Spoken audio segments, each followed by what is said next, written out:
Good morning. I'm joining you from Perth on the lands of the WYUT people of the Noongar Nation, the traditional custodians of this land.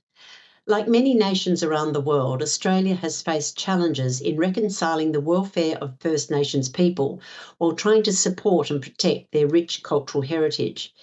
It is a source of great sadness to many that Aboriginal and Torres Strait Islander communities continue to have worse health, economic and educational outcomes than the non-Aboriginal community.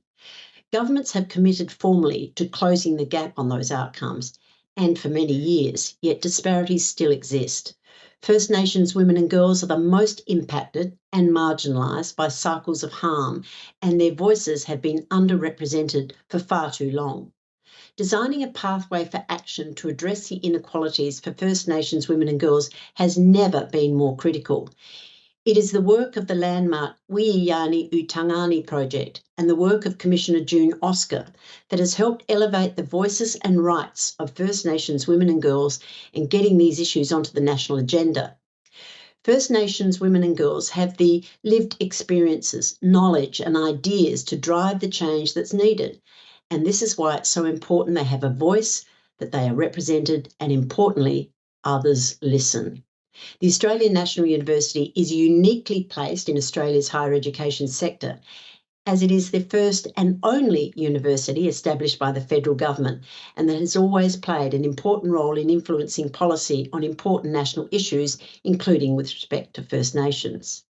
It's fitting that our university will help to implement the National Framework for Action by establishing the Institute for First Nations Gender, Justice and Equality at the Australian National University.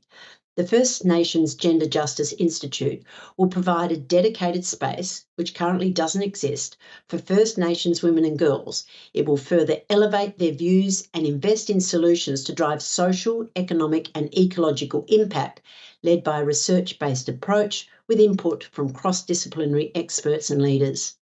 First Nations women and girls will share their stories and experiences to ensure their perspectives are heard in order to advise and navigate policy decision-making that impacts First Nations peoples.